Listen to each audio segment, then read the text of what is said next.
So get comfortable. If you have your lunch or coffee or tea or water, whichever, get yourself cozy and pumped up.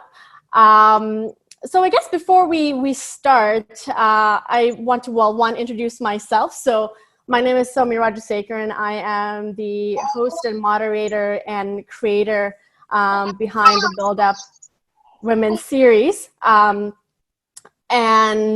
I guess my why behind the creation of Build Up Women really comes from an article that was written by Andrea Gunraj, was talking about why women are impacted or have societal impacts during coronavirus, and why it's important to have this open dialogue. So if you don't know Andrea Gunraj, she is the Vice President of the Canadian Women's Foundation, and her article is published on Future of Good. I will certainly be sharing her information after our series has completed as well, for you to have access to our article. And what the Build Up Women series really hopes to do is to support, engage, inspire, and of course to build each other up during this time of isolation and uncertainty, and really connecting with one another on a virtual level and having a very open conversation about all of the concerns and challenges that we are tackling. Sometimes feels as though on our own, in our own communities. So that is what we're all about. Very brand new. This is my first time moderating a conversation. So thank you for your patience and for your support. And so joining us this afternoon, we have Stephanie Barlow, who is the Director of People and Culture with Eversoft. We have Lindsay Thompson, who is a registered psychotherapist and mental health consultant. And last but not least, it's Shivana Ansari, who is the editorial director and publisher for Peacock Press. So thank you all, you three, for being here as well and wanting to join this incredible conversation. So I guess to start off, I'd love for you to introduce yourselves and learn a little bit about what you do. So I guess, Lindsay, we'll start with you. Sure. So good afternoon, everyone. My name is Lindsay, as our lovely mediator introduced me. So I work for a nonprofit agency in Ottawa, and I specialize in cognitive behavior therapy. On top of that, I work independently. I'm currently in the process of revamping my business to provide individuals with different forms of mental health support. And so my big focus is on behavioral change, mindfulness, and acceptance. I'm also a fur mom and a yogi. Fantastic. Great. Steph. Yeah, so I'm Steph. As I was introduced, I am the Director of People and Culture for Iversoft, which is a local tech agency that specializes in mobile and web development as well as digital marketing. I am proud to say that I have been dealing with mental health issues for many years, and I'm always excited to be in the conversation. I'm really happy that people are talking about it. And I am also a fur mom. They're here somewhere, I'm sure. Awesome. I am also a mom, but I guess half fur, half child. No, yes, fur and child. No, not half enough. Shivana. Hi, I work with a not-for-profit organization in Ottawa. That's my full-time job. So what the organization does is we help newcomers get connected to local employers in Ottawa, both in the public sector and the private sector. I also co-own a publishing company, Peacock Press, and our aim is always to provide a platform to people who feel that their voices remain unheard, stories that remain untold. Specifically women of different abilities, of different sexual orientation, women of different races, LGBTQ plus people. So that's our whole idea about offering a platform to people who sometimes feel unheard. people from marginalized communities, people who feel they are underrepresented in the traditional publishing scenario or also in the traditional media. So that's it about me, and I'm really looking forward to be part of this conversation. Thank you. Amazing. Perfect. Yes. Thank you all three again once more. Amazing introductions, by the way. That was awesome. So I guess to kickstart this conversation, I'm very curious to know, when you heard that our community is going in isolation, what was, I guess, the first thing that came across your mind? Yeah, so we working in tech, we definitely did start seeing a lot of the big tech organizations sending all of their staff remote. I think even just a little bit before the kind of general population did. So right from the get-go, we met up as a leadership team to discuss what were the appropriate steps moving forward, and how we could kind of be ahead of the game a little bit in conjunction with all these other organizations that were starting. And we did decide right away that it was best for our staff to be able to send them remote, and to just try and accommodate the best we can. So I think at the beginning, it was kind of a lot of like, don't think, let's just figure out a plan, and how do we actually execute on this plan? Great. Awesome. Yeah, absolutely. So I guess for myself is one, it was definitely childcare, trying to figure out what was happening with the schools and how I will be managing, or I guess balancing myself between everything else that's going to be happening within the household. But I'd love to hear from, Lindsay and Shabana, what was the first thing that went through your mind when you heard our community is going into isolation? I think I was actually surprised with my initial reaction. So I'd like to share that, I've struggled with generalized anxiety and depression my whole life. And so I was surprised by the fact that the first thought that actually crossed my mind was, okay, this is happening. Let's do this. Let's figure it out. And coming at it from a much like a more calm kind of way, and trying to think about, okay, let's not let the worry take over and take control. What are my coping skills? Like, what am I going to do? How my husband and I are going to address this? What's going to have to change? And just kind of work at it from that perspective, like going straight into like the problem solving mode and trying to be as level headed as possible.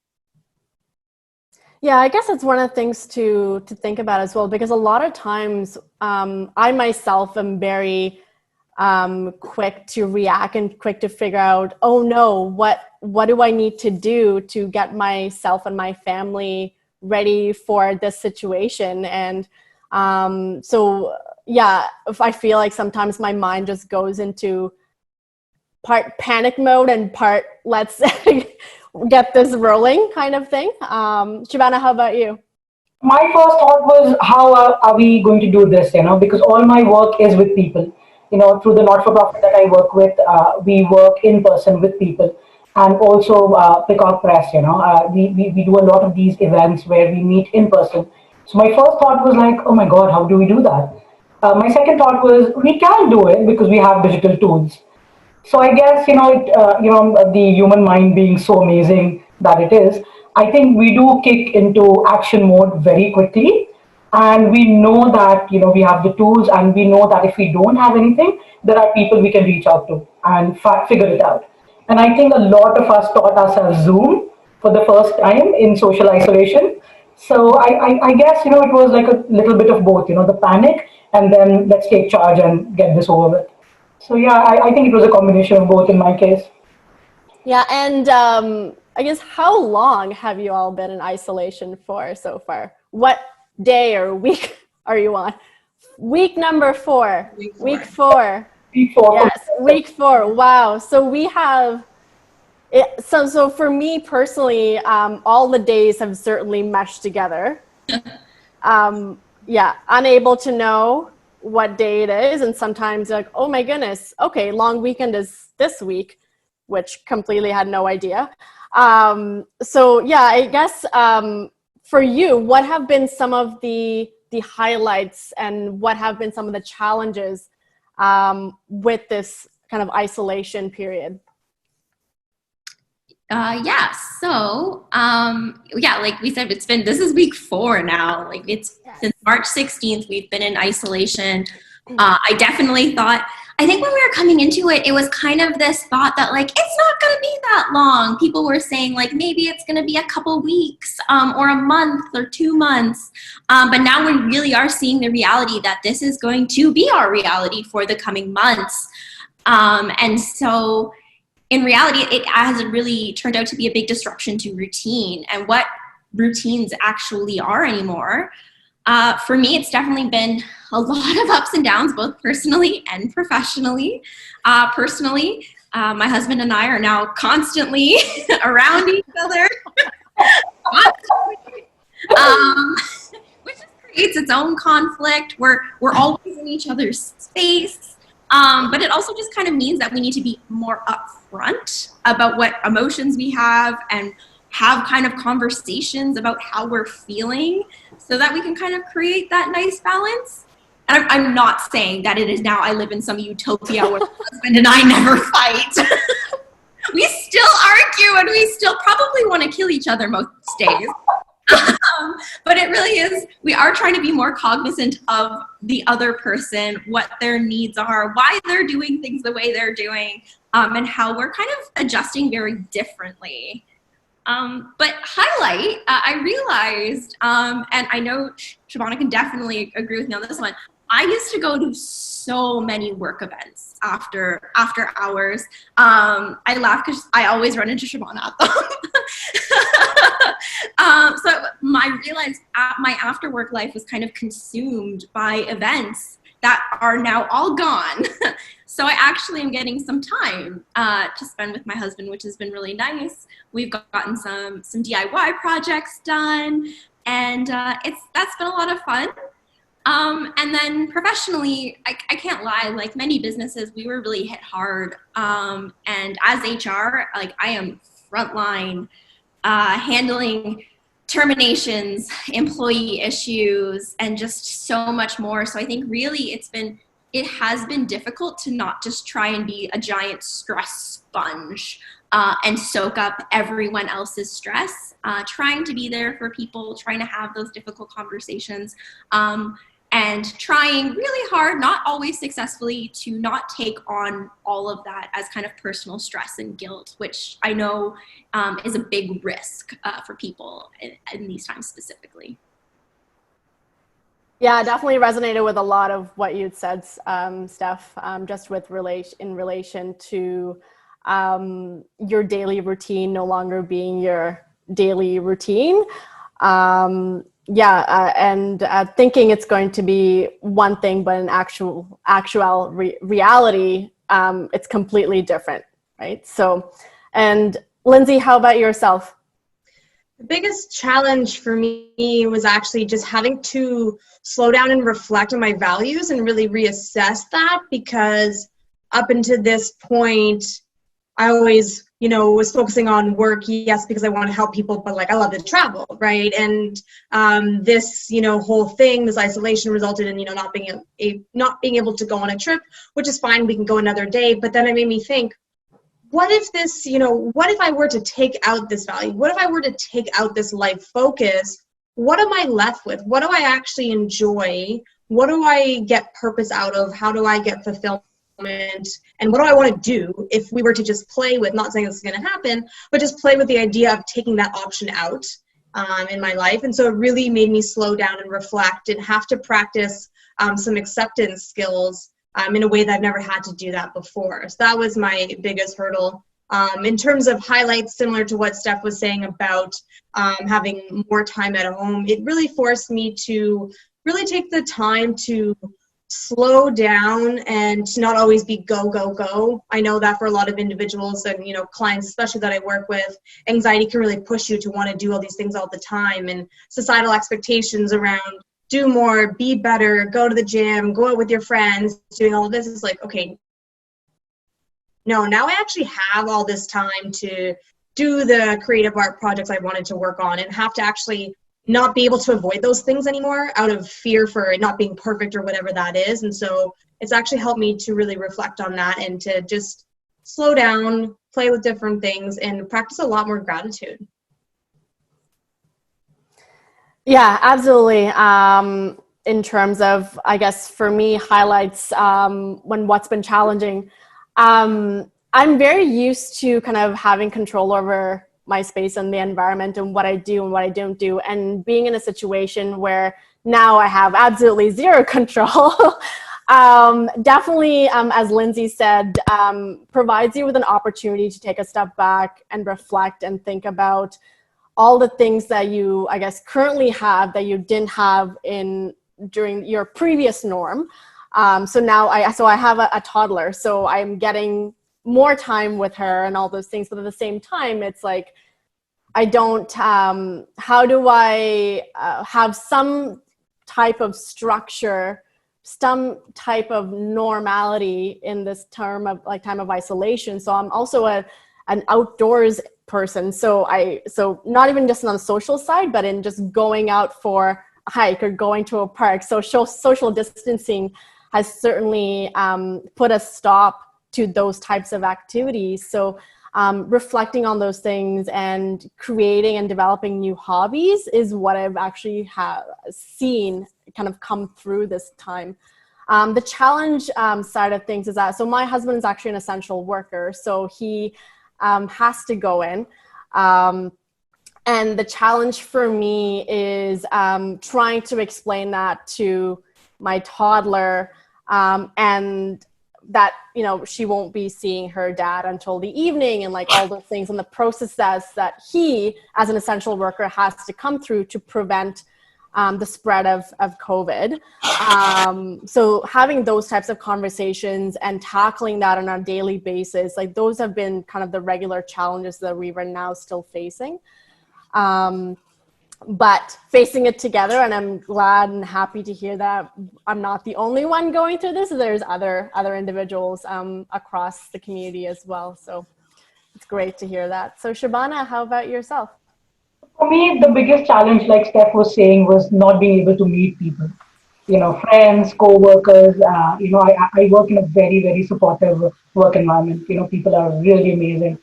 And one of the reasons I have stayed on in the role that I'm in currently is because of the people. So for me, not being in touch with co-workers, not being able to meet friends, and other members of the community at networking events and stuff like that, that is like the biggest challenge for me, because I'm also an extrovert, and meeting other people, talking to them energizes me, and I really really miss that human connection.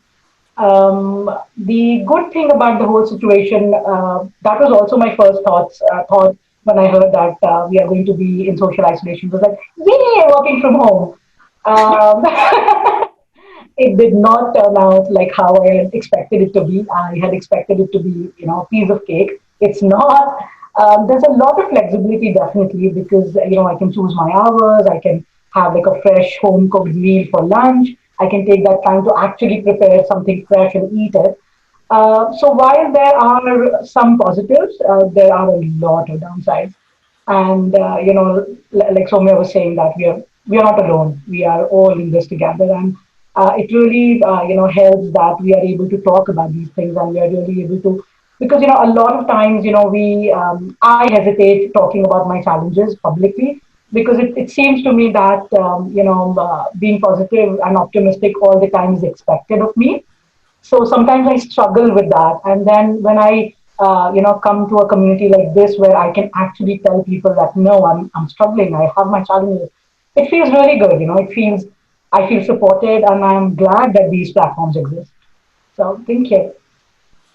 That's great. So I guess something I wanted to kind of throw out there, has there been any tasks that you've procrastinated for a really long time, and now that you're in isolation, you're like, all right, I guess I kind of have to get to this now because I have carved out the time?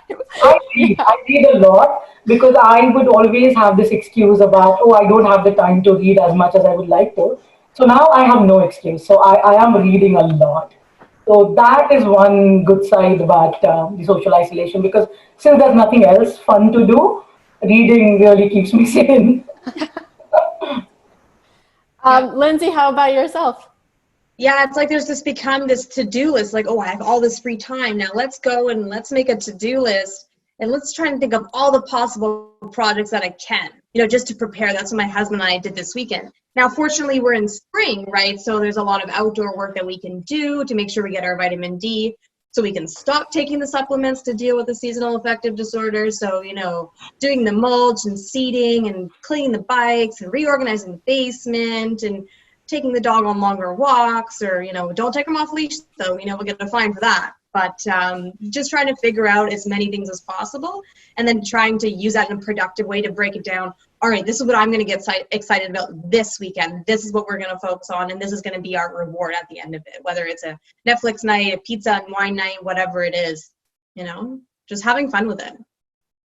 Yeah, absolutely. Steph? Little things like that create kind of a nice routine, even if you can just set yourself something little to look forward to. Like, I'm excited for the long weekend because I'm going to clean my backyard. It's not the most exciting thing. It is not the most glamorous thing, but it kind of gives you even just something a little bit to look forward to, and it feels pretty normal. Like it does feel like a nice normal thing that you can do. And so I think finding those little opportunities, those little projects are so important, because it does give you a little bit of a touch of routine, which I feel like a lot of us are maybe lacking now, or feel like we're lacking. So yeah, I painted my kitchen table, which I really wanted to do for a long time, and I finally now have done it. And yeah, I think it's nice. It is those little accomplishments are rewards in themselves. And so I think finding those little projects for yourself, it's nice. One piece I just wanted to add to that is from a mental health perspective. One thing that we want to focus on in these projects is specifically finding tasks that either give us a sense of pleasure or productivity. Those are the two key things that I work on if I'm dealing with a client who's going through a depressive episode, is scheduling things specifically that bring up those two feelings. Maybe they don't bring up those feelings in the moment, but maybe it's something that you used to enjoy, or that you used to get that sense of accomplishment from in the past. And it's when we can focus on this can actually help to bolster our mood through this time. Yeah, no, absolutely. Just in terms of kind of touching on the procrastination, we have this room called a storage room. It's actually a room to just dump your stuff in that you just think you just forget about it, and then soon realize that you have no more space. So my personal project was to just identify what's actually in our storage room and just tackle through every box and just getting rid of stuff that is no longer usable. You're no longer using, you're just basically keeping it for the sake of keeping it. So that's essentially been a little bit of a side project to kind of dig through and kind of take your time in doing that. So nobody talked about a little bit earlier in our conversation about our lifestyle and who we are as an individual, what our personality is, and so on. So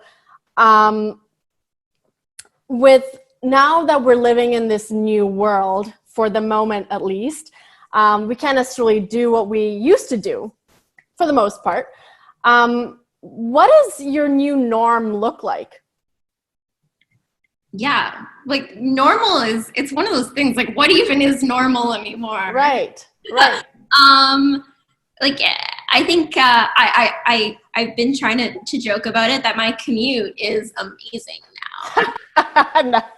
This flight of stairs, just one flight of stairs, and I'm at work. It's great. So I'm not gonna lie, I am loving that. But I think the big thing is when you feel like everything has been taken away from you, when you feel like that kind of normal has been taken away from you, you've got to try and find what could be the closest equivalent to normal. And I think the one thing that has come out of this that has been really great is there are so many kind of virtual versions of the things that we used to do before. So that's what I've been trying to make a big point of doing. So some examples are a lot of classes, musicians and everything are now going online. I did an Instagram live yoga class the other night, just things like that. Even for work, we always did these super cool movie nights with our staff. And so we found this Chrome extension called Netflix Party so that we could all watch Netflix together and still kind of hang out. And so there really are just all of these great online presents. Well, like this is an example. This is kind of a panel discussion that maybe would have been happening in person, but is now happening on the internet because this is what we have to do now. And so I think you just have to figure out kind of what is really important to you and reach out to people. You don't even if you can't find it on your own, that's okay. We have this great community. Reach out to your people and find out how you can kind of create those equivalencies online, because they are important to maintain, and there is a lot going online now. And make sure you're still just checking with people. I think my big part of my norm has been trying to check with people. As HR, I am a people person. I've got my people. And I realized I did operate a great portion of my job just kind of walking around, checking in with people, and taking in a lot of physical cues. And since those are gone, I now have resorted a lot to those, actually trying to make a point and message people and be like, are you okay? Like, how are you doing? Is there any way that we can do that? And encouraging managers to do exactly the same. You don't want anyone just kind of falling through the cracks right now. It is really important that you are still maintaining those connections, still checking in with people. More important now that you're totally lacking those physical cues. Lindsay, how about yourself? Yeah, sure. So for me, my new normal, I tried to do just what Steph said, right? Like just recreate as close as possible to what you're doing. The biggest thing that I find helpful, and that I actually have spent the past couple weeks working out with my clients, is maintaining a schedule and structure to your day. So I'm still getting up at 6:30 in the morning, just because my body naturally wakes up at that time. Even though I have 2 less hours of commute, I'm finding other ways to fill that time. But it's getting up at a consistent time, having that coffee in the newspaper for the 20 half an hour, minutes, whatever it is, taking the dog for a walk, being at my desk, which is in my new office, by 8:30, lunchtime walk, 12 to 12:30. Husband and I in separate spaces, limiting our social contact and communication during the day, so we actually have something to talk about at the end of the day, and just trying to recreate that as much as possible. Same bedtime routine. I think sleep is one of the biggest things that I'm seeing as being an area for concern. It seems to be one of the first thing that falls off the map with having just this blur of 7 days a week and no start and no end to the day. And that would be my biggest, my number one recommendation in terms of maintaining your own normal is getting back into that sleep routine. Yeah. Shivana? My new normal is moving everything online, remotely, personally and professionally. I talk to my friends very regularly now. There was a time they would complain about I never call them. Now they complain too much. So, I'm trying to not lose that human connection. I mean, if we can't meet in person, at least we can check in with each other. At least we can, be there to talk to each other.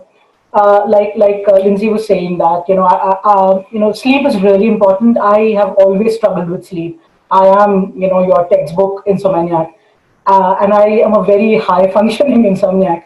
So, it never mattered before now. But now I find that if I don't sleep well, I am not able to function. So, I make sure that I have a routine. I wake up at the same time. I go to bed at the same time, and I do anything I need to feel relaxed and get enough sleep. If not an entire night's sleep, at least enough to be able to help me function through the day. So yeah, my new normal is a lot different than my past normal. But I think we are getting there. We are learning so much about our own selves. We are, as a family, my husband and my child, we try to do a lot of things that we would do earlier. I mean, playing board games, going out for walks, doing just spending some time together. We also have our own little book club. So we read, yeah, but so it has to be family friendly. So we do that, and it's fun. It's fun. It's very hard on a lot of levels, but we are. I mean, at least I think that I'm discovering a lot about myself. So yeah. Yeah, I think definitely a lot of what all of you said really resonated with me in terms of new norm. Like for me, it used to be you get up, you have breakfast, you drop toddler off at daycare, go to work, come back, pick her up, and then just do all the other little bits and pieces. And now there is that structure still exists on a whole other level. It's more of get up and you and toddler time until trying to kind of balance those elements out and go off for walks and things like that, and kind of figuring out as you go. There's absolutely no manual whatsoever. So it's just, figuring out, trialing things out and what's working for you or not. I think the other day I was wondering, this came across my mind as I was thinking, it's like, yeah, do I really need to get this day started, just get up, just take a shower? What if I just still wear my PJs? And what I think the feeling for me is completely different. I think when you continue the routine that you used to have, is a little part of you that's still there, that's part of your previous norm, but you're trying to create a new sense of normal for whatever that is for you during this situation. So it's great to hear that, like a little bit of what each of you said kind of resonated with how I'm kind of handling the situation as well. And I guess we may have kind of talked about this before, but compared to week 1 and now compared to week 4, how have you found the adjustment, or how are you adjusting? Like if you were to compare your first week versus now. I'd say I'm feeling more settled overall, because in the beginning it was very much a transition going from office life to home life, figuring out, new boundaries with my partner, having those conversations, figuring out how we're going to maintain the schedule. Another one, to be completely honest, is making sure I've stocked up at the LCBO, but also not just, drinking all day long if I'm not seeing clients. Like, it's very tempting. Like, I'm just going to have one glass of wine and then it's, a whole bottle. Like, I know a lot of my friends and I have been there, and so I think it's important to talk about that too, right? And so, yeah, I think that's been the biggest thing for me. I just lost my train of thought there, so I just got caught up in the wine for a second. All good, all good. CBO. I did too. I was like, oh. Yeah. So for me, I'm definitely feeling more settled. The first week was borderline exciting, because it was so unexpected and we were all doing things that we had never done before. It was exciting, it was mad, but now, I have like a fixed routine, a schedule, and I think I'm feeling more settled now, and a little bit more bored also, because there are fewer things to do now. But I think overall it's really good. I think I'm feeling settled, definitely. Yeah, I think it's definitely starting to feel a little bit more settled. I think it was, I will say, work-wise, we were really lucky as a company. We were already had everything in place and set up to be able to transition fully remote. It wasn't that jarring as an organization. So really, it's just been kind of my personal life has been very different. And so my husband teases me because I've been trying to gamify my routine by finding just different apps on my phone that harass me to do kind of normal everyday things, like drink enough water.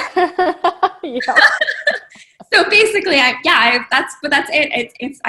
I've found ways to kind of help create normal by finding things on my phone that help reward me for being normal. Because will like thumbs up and stuff. It's like, yeah, you brushed your teeth today. So it's so true though. It's so true. So I guess this question, I never really presented this earlier in this conversation, but now is a good time as any. So why was this conversation important for you to be a part of? And I guess a subpart question, why is it important to have this conversation now for you?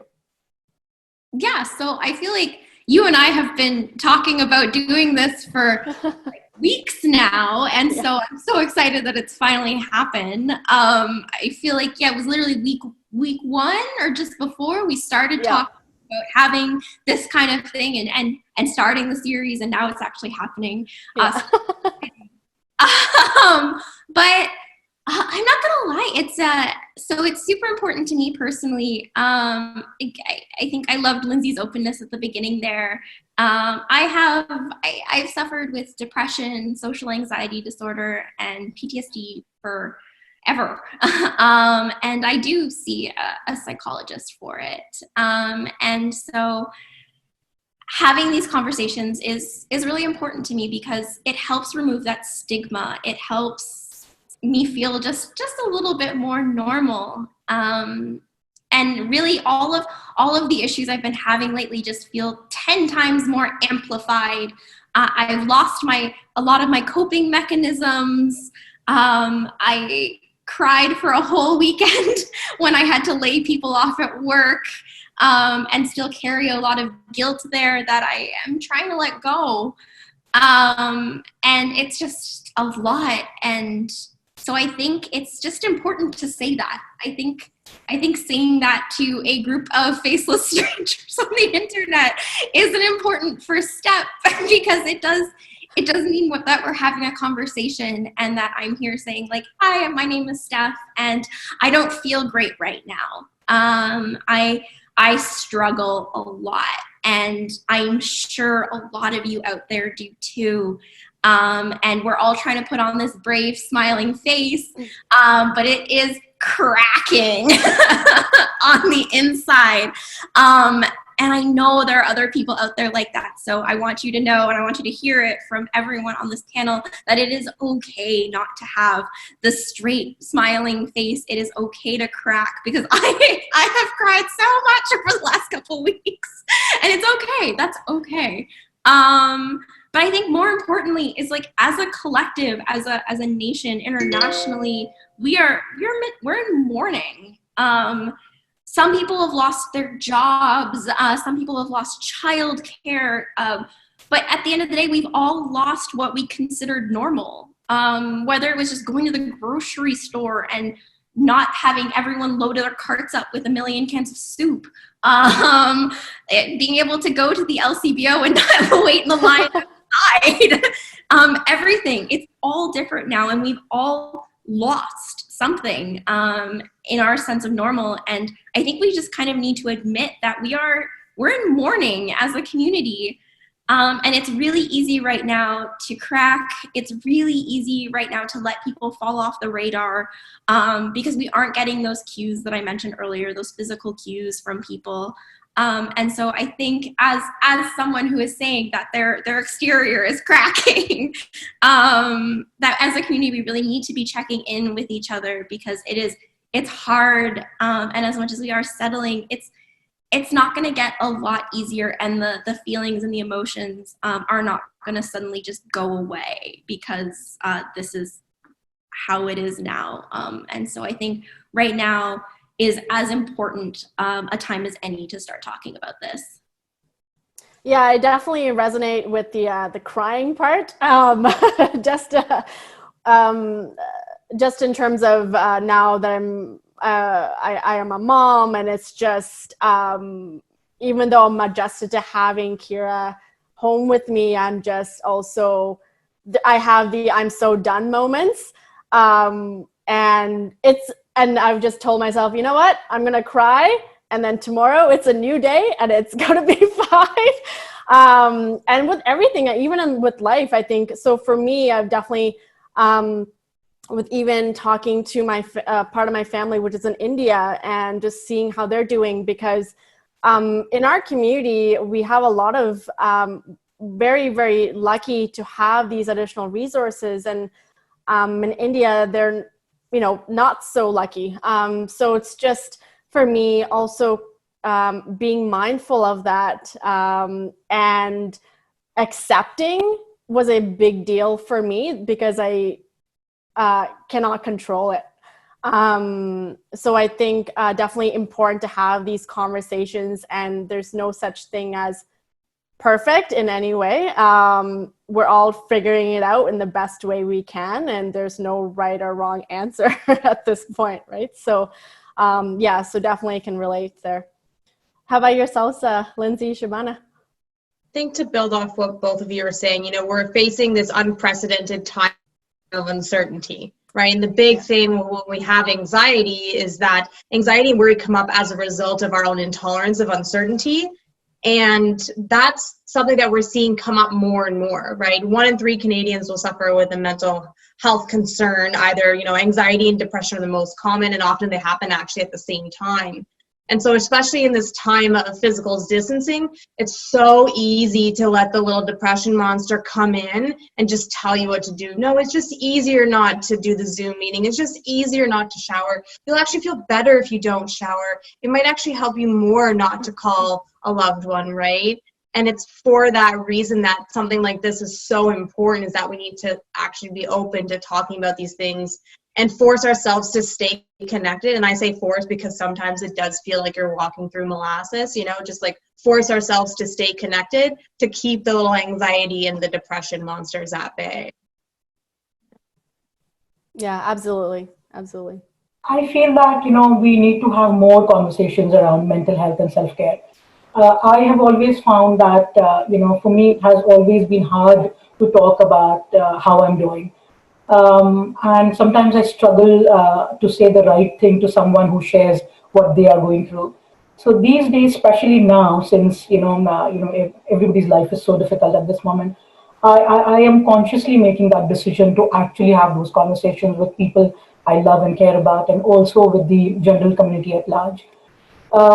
Through Peacock Press, we also offer platforms to other people, mostly women, to come and share, what they are going through, and if we could help each other as a community at large, maybe elevate some of that suffering, sometimes that we struggle with. And I personally find that when I talk about how I'm really feeling, I feel so much better. Because sometimes, it is easy for people who even, people who care about you, even sometimes it's easy for them to be a little bit dismissive of what you're going through. So sometimes well-meaning friends will say things like, "Oh, it's fine, it's just temporary." But excuse me, I want to talk to you about what I'm going through right now. Yes, I know this will be better tomorrow, but right now I need to talk. So I always found that I struggled. It is also on me because maybe I wasn't communicating my feelings clearly. So that was one of the reasons I felt that we need more conversations around not just mental health, but also self-care. And when you hear other people talking about how they deal with their situations, you just feel so much good about, it's just that it becomes easier to deal with what you are going through. So I believe that these conversations should be ongoing all the time, but specifically now, especially now, because this is a really, really tough time for all of us. Yeah, absolutely. And I guess, how do we, navigate mental health? I mean, where do we start? What are some of the signs that we as a community or as a society need to pay attention to say like, hey, I need help? Like, what are some of the things that are like, this is not like me? Like, what are some of the things that we will need to kind of look out for? So the first thing that we need to look out for is, what are just changes that we're noticing in our kind of our baseline of our, pre-COVID day-to-day mood and our natural personality inclinations. So to kind of paint a picture there, we know there's a lot of talk about, how people are doing, like introverts versus extroverts. Introverts saying, the gym's closed. Okay, the bars are closed. Great, my life's going to be exactly the same and I'm happy, right? So it's about noticing not what's, how other people are maybe changing or doing, but noticing what's coming up in yourself. So some of the most common signs of anxiety and depression in the early stages is some of those more concrete things, like noticing significant changes in your sleep quality, more than just going to bed at different times, significant changes in your appetite. Also looking at, okay, do I find that there are times that I'm starting to actually get really irritated or frustrated by things that previously weren't bothering me? So for example, I can give a personal example. A while back, I knew I was starting I knew I was starting a depressive episode, or it was kind of maybe setting in, when I got really angry at my bike lock because it took me like 3 times to, it's like one of those little elasticy ones that like pulls apart, but it's super tough, and I was just like ready to whip it across the street. Like, that's how I knew that I should not be so, 0 to 100 over a bike lock, or 0 to 100 over the plate not getting washed properly for the umpteenth time when it comes out of the dishwasher, right? It's starting to notice, so looking for new emotions that are coming up for you, as well as those physical sensations. So low energy, feeling a lot of maybe tension, muscle soreness, and like tightness of the chest. It's when you start to notice these things that maybe it's time to reach out for some extra support. Yeah, I've always found personally the thing that helps me a lot is just taking time to kind of check in with myself and really try to isolate what are the specific feelings that I'm feeling and thoughts that are going through my head at that time. Like, what's the tape saying? Is the tape constantly saying, you're not good enough, this is never going to end, you're stuck here forever? Is that what's playing on repeat in your head? Really try to isolate what those thoughts are. When you're starting to get really upset, what is playing in your head, and get it down, write it down, type it out somewhere, put it on a post-it, stick it to your fridge. Just find a way to really isolate what those feelings and those thoughts are, and give them a name. Just say, I feel sad, I feel angry, I am grieving, and keep a journal to help get a little bit of a deeper understanding of yourself, and where your baseline is. And like I said, you should not feel ashamed to reach out for help when you're starting to notice that those tapes are becoming a little bit more constant, and it is becoming a little bit more difficult to manage those thoughts and emotions. And yeah, so just not being ashamed to reach out to someone. And just to add to that there quickly, that made me think, it can be really hard, over the course of the week to remember, how many days did I feel anxious? How many days did I feel frustrated? So there's actually this awesome app that I highly recommend. It's called Dailyo. And so it's a free mood tracker. I've been using it personally for the past 2 years, and it gives me a good sense of, okay, I can look back over the past 2 weeks or month.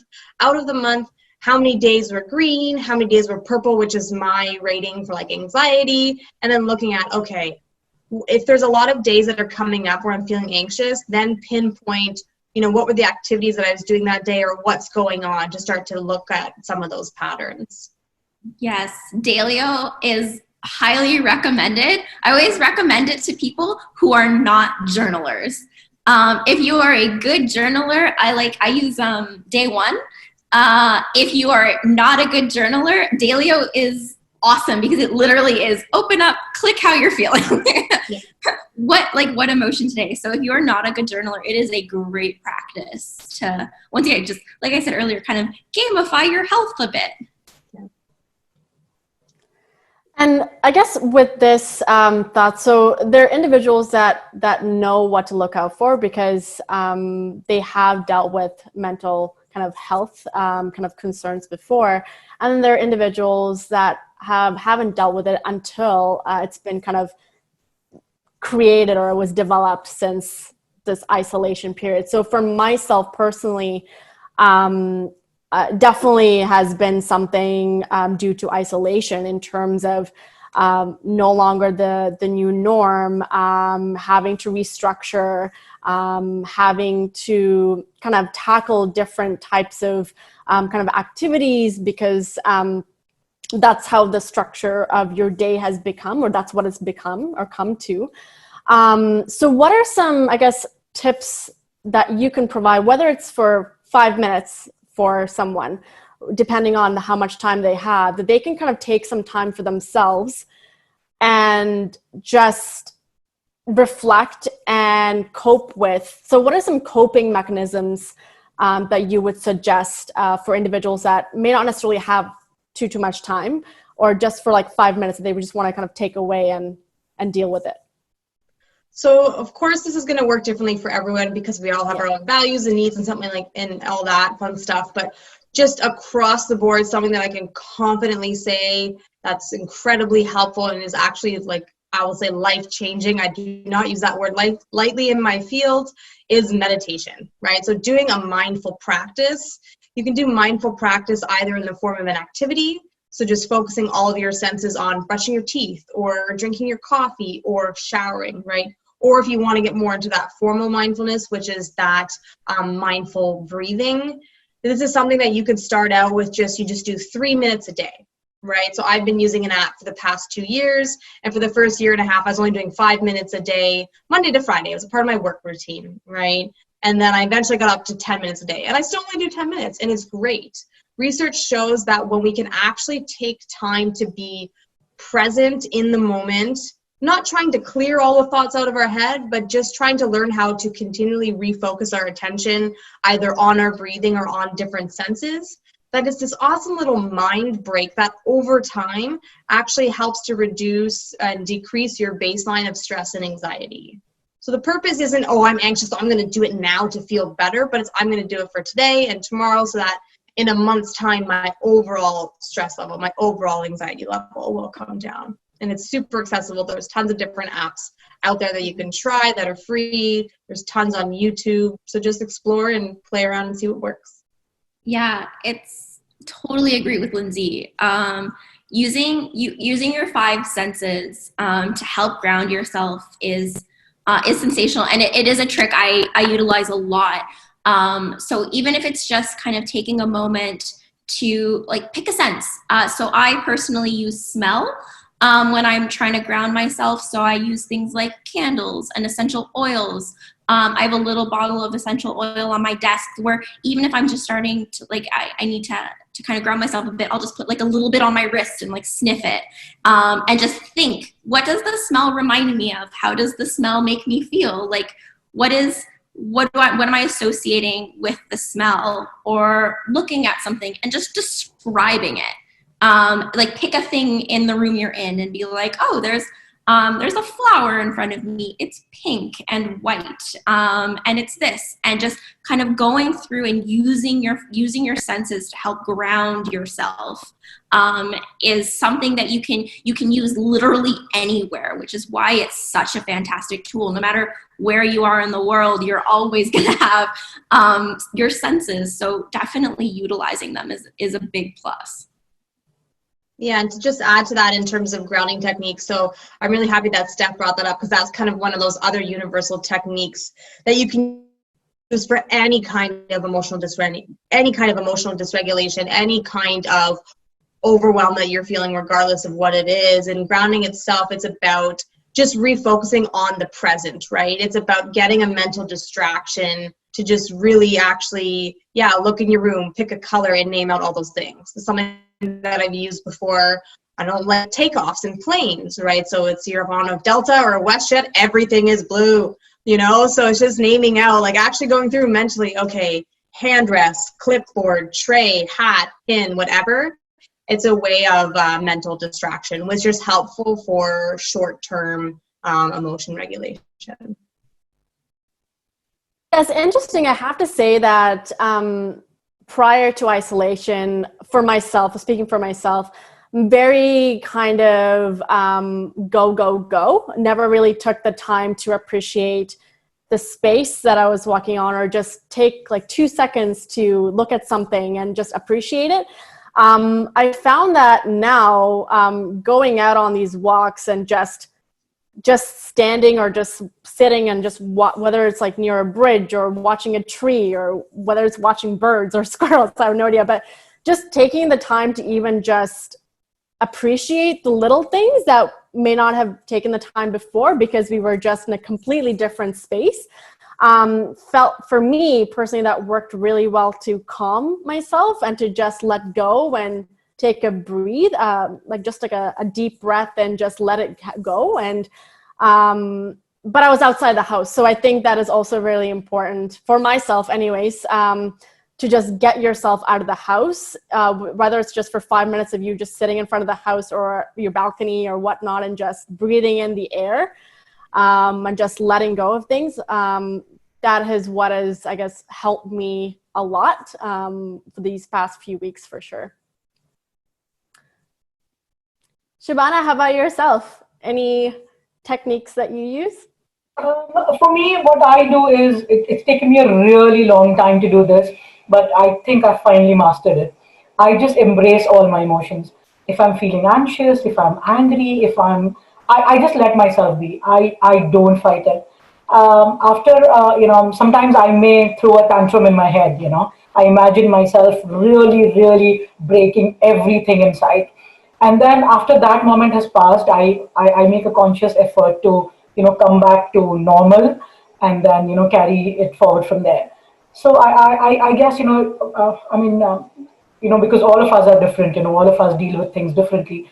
For me, what has worked always, and it's still working now, is embracing everything that I'm feeling. I'm not, putting my emotions into boxes, negative feelings or positive feelings. They are all feelings. I feel them. That's what makes me human.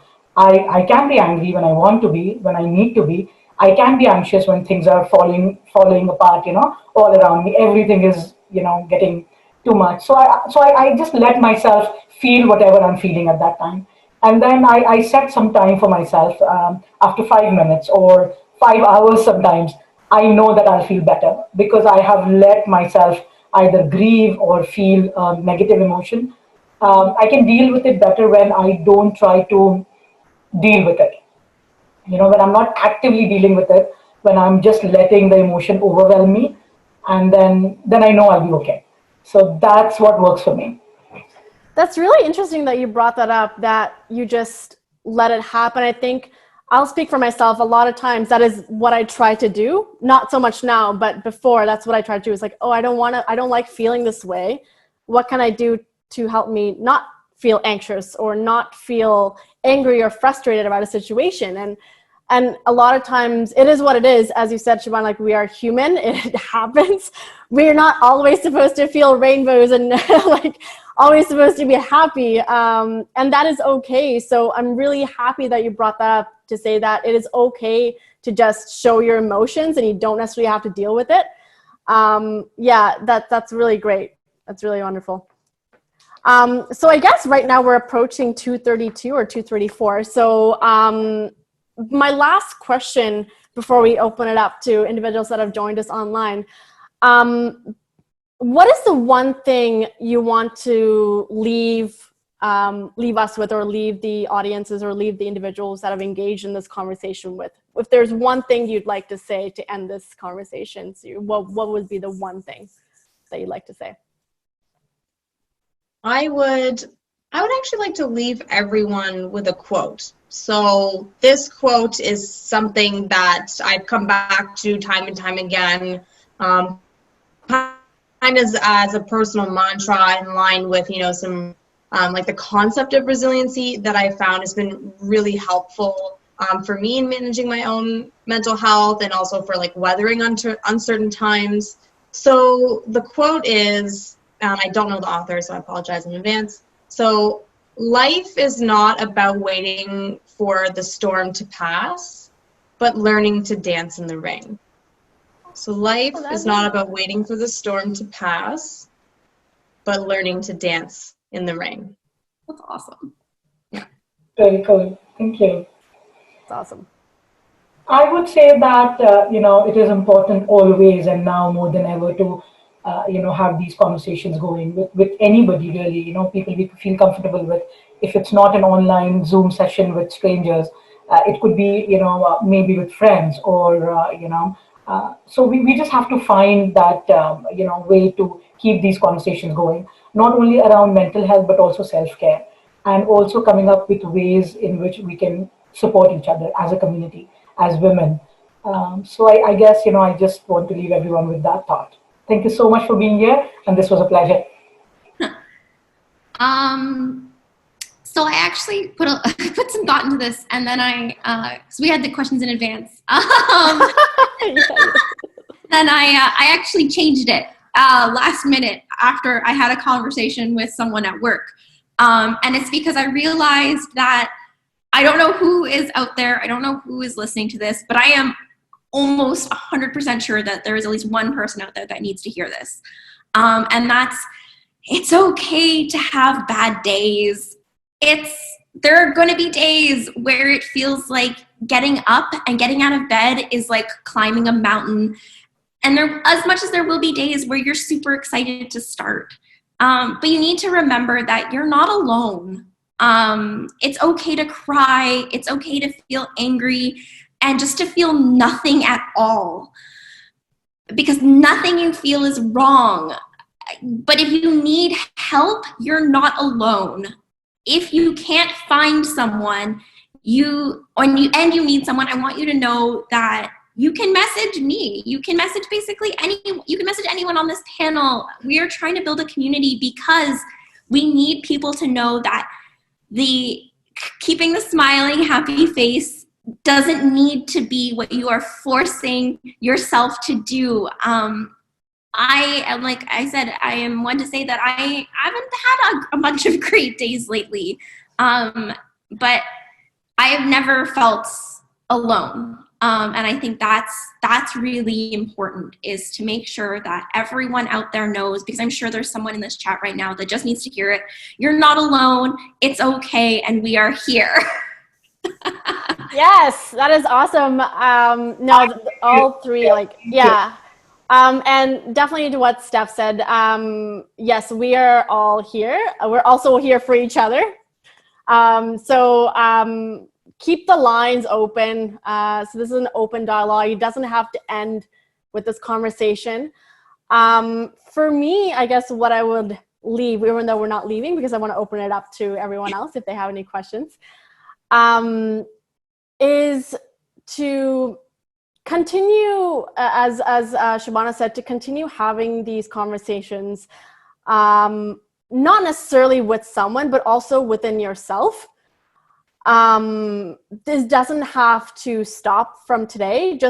It's even for me now, like I ask myself daily, like, how am I feeling today? How did I wake up? How am I going to bed? What happened within that day that kind of changed the course of action, my mood. And that is okay. Just whether it's internal or external, you want to reach out to someone and talk it out. Or even just creating your own buddy system, a virtual buddy, to kind of hash this out on a regular basis. I would highly recommend that for sure. Whether that works or not, it's a trial and error. So do what works for you. But stick with it. I think that's also the hardest thing to do, is to stay committed to something. It's very easy to fall off a routine. So stay committed. Set up a reminder on your phone, whether it's first thing in the morning, last thing you do before you go to bed. Stay in that same route. Yeah, so I guess that's really it. This has been incredible conversation. So what I'm going to do now is I'm actually going to open up the conversation, the dialogue, to everyone that has joined us online. So whether you'd like to write your questions using the chat box at the bottom of your screen, or you'd like to kind of throw it out there and let me know. I am actually going to unmute everybody now. So let us know. Throw out the questions. And I think that afterwards, someone's going to share our information so that you can hunt us down online afterwards. So if you do want to message any of us privately, you are also totally more than welcome to. Yeah, so at the end, I will definitely be sending contact information for all of us, in addition to resources for you as well to have access to. So lines are open for anyone who has any questions.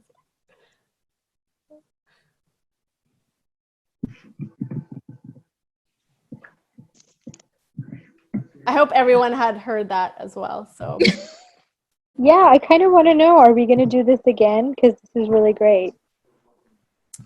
Yes, Aisha, thank you so much for your question. Absolutely. So this is something that we'll be rolling out every 2 weeks. There will be a new theme every 2 weeks. So in addition to, so I will be sending out two things after this conversation commences.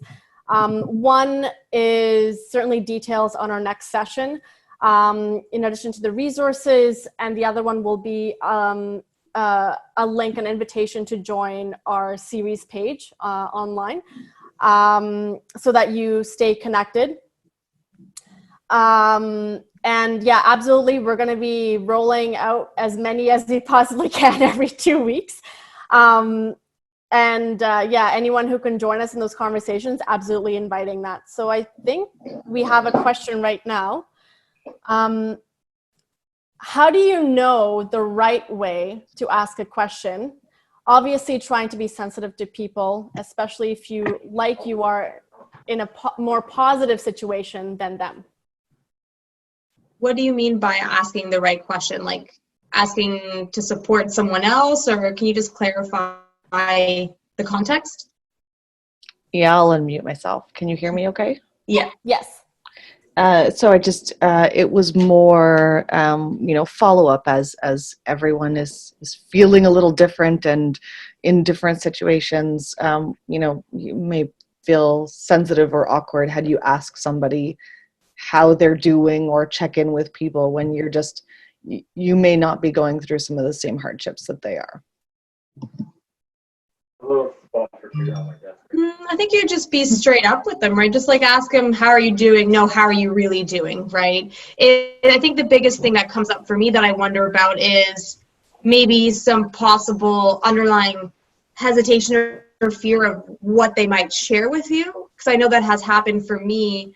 I'm privileged enough to still be working, whereas a lot of my friends were laid off, right? So it's like, okay, do I want to open up this can of worms right now? Am I prepared to have this conversation? I'm wondering if that's kind of what you're getting at, a level of comfort or just trying to be like supportive. Yeah, I'd say one thing that I found really, really positive, because like I said, lots of people going through layoffs right now. One thing I definitely recommend is putting the question out there, like exactly like Lindsay said, and then kind of backing away and giving them space. If because we're rush to conclusions, like let's say you message a friend online that was laid off, like, how are you doing? And you don't get a response right away. Don't jump to the conclusion that they hate you. Don't want you. Try to step back and be like, maybe they are going through things. Maybe they are dealing with things right now, and they're just not getting to it. And just let them have that space to respond process. So I think really, like, just being sensitive of in terms of that space, letting people process and respond in their own time. So we have another question here. No, that's it. Oh, sorry, let me just. So the question is, can you kindly discuss about how people are coping with time management, feeling like the day could have been spent better? Ooh, yes. Time management is always so difficult, especially when your routine has totally been disrupted. And I think that's where, like Lindsay said, you really do have to try and program yourself to try and find what your routine is and like stick with it. Like go to bed at the same time, get up at the same time. If you're a person who gets up and has breakfast before they go to work, make sure you're still doing that. Take a shower, get dressed. It's amazing how even just little things like that make you feel just a little bit more normal and in tune with your routine. So making sure that you're not having too much disruption. And then I think the big thing, especially as we're not alone, a lot of us are working in our houses with other people. There's very few of us, I think, that are totally alone, is really trying to make an effort to set workspace for yourself. Like if you can, even if it is just like a table in a corner somewhere, try to separate yourself as much as you can. I know that everyone has their own constraints, but separate yourself as much as you can from living space or fun space, or more importantly, sleeping space, so that you don't start building associations of like work and fun and work and sleep. It's kind of like you've segmented your life a little bit, because then it's easier to get into the mindset of like, okay, I go to my desk when I'm working, and I am in work mode. This is work space. I've limited my distractions around me. Like my desk is not near a TV. It kind of faces a wall. If I turn to the side, I have a window, but I do have it facing a wall. Because I found that works for me. I still have the natural light, but I'm not constantly looking at distractions.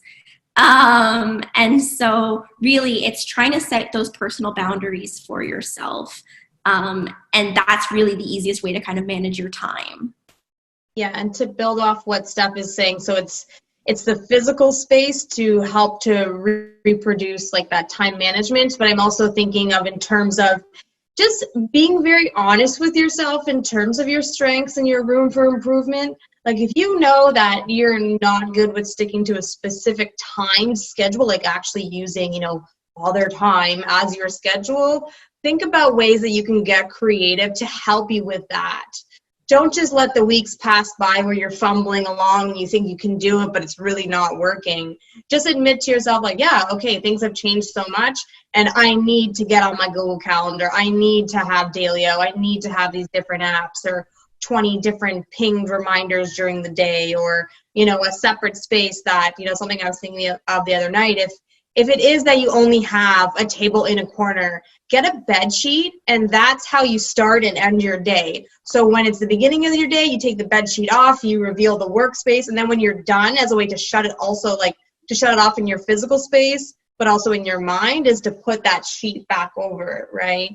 Great Just idea. any way to help simulate that as best as possible.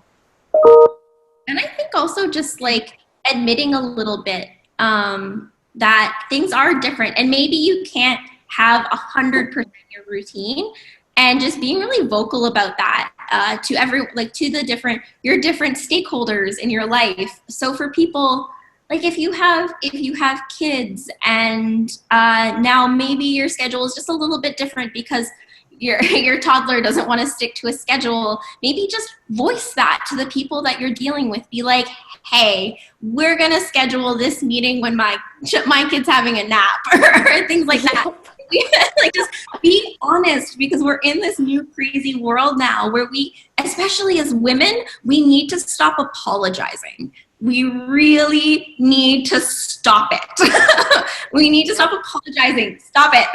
Stop the apologies. Just tell people, be honest about what your circumstances are and thank them for understanding. That is going to take you a lot further, because at the end of the day, we all understand. My dog barks when I'm on calls and I just go with it. I'm just like, it's happening. Like, thank you for understanding, but I am not going to apologize for working at home and my dog is talking to the people walking past the house. It's not going to happen. So Totally agree. be honest about what's happening and like help create a routine that works. Don't try to force yourself into a box if you're not fitting into the box. Change the box. Change the box. And I've definitely had meetings with my toddler running around screaming. It is what it is. Yeah, Deal. we had a call with your toddler yesterday. Yes. It was great. All good. She's cool. She can hang out. Yeah. I just have something to add to the time management piece. I use an old-fashioned Nice. Yes. planner, and I put everything in there, even the leisure activities. So if I set aside time for reading a book, playing a game, everything. And the professional stuff is, of course, on there. My meetings, remote appointments now, but also all the fun stuff. The fun stuff is also there. So when I see at 5, I will be reading a book, I know that I need to take my computer off and then go read a book. I set down time also for lunch, because if I don't put it down on my agenda, my old-fashioned diary, I will forget about it. I know I will, and I will continue working through lunch. So I put everything that I want to be doing in the day on my planner, and I take great pride in my planner. It's like a work of art, it's like my activity for the day. So I start my day with that, thinking about what I'm going to do this day, and also maybe plan the week on a Monday. So yeah, so that's what I do. Thank you for listening. No, all great suggestions. Absolutely. I love putting pen to paper because that's exactly how I do. Like every day, every time before I go to bed, I write down exactly everything that I would need to do for myself as a professional, but also for the family. And then every morning I'm like, oh gosh, I only got half of it done. And then you just reevaluate it every single time. Yeah, so definitely, yeah, it's one of the ways that I manage I think it's really critical, Shabana, as you pointed out, is to set aside time to escape from our work as well, to give us that hour that we would typically give ourselves, or a half hour that we'll typically give us ourselves when we are at our place or work. And then when we're done at a hard stop 5, meaning it's a hard stop at 5 or a hard stop at 3. I think that's very, very critical to our mental health as well, to not continue that cycle. Yeah. Perfect. Are there any other questions? No. I'm assuming that's that. No. Okay. So I'm assuming that's a no. This has been amazing.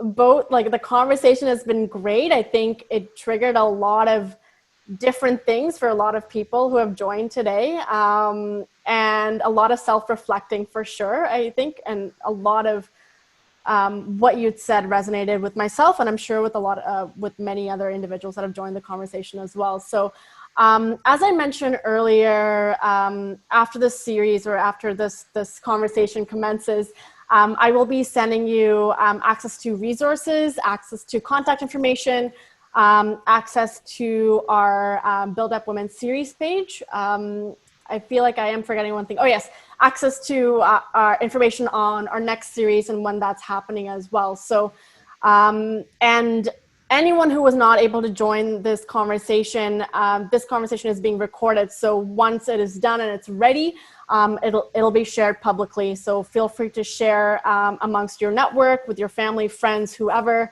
or you can keep it to yourself as a reminder of what to do to kind of stay grounded, and how to navigate this while we're all kind of learning to navigate this with you as well. So, but yes, thank you so much, Lindsay and Steph and Shabana, for joining me this afternoon. And I am absolutely doing this series while my toddler is napping. So it is what it is. What it is. So I'm really, really looking forward to our next series and what happens in that conversation. So thank you all for joining us, and have a wonderful rest of your day. And as a reminder, for non-essential workers, this is a long weekend. Or essential workers, I'm hoping that you can take part in the long weekend as well. So thank you so much, everyone, and have a wonderful rest of your day. And I'll see you soon. Thanks, Thank you so much for all your hard work. Yes. Yes. Thank you. Yes, thank you. Of course. Thank you so much. We'll all be in this together next time. Yeah. All right. Thanks. Have a good day, everyone. Thanks. Thanks, you too. Bye. Bye.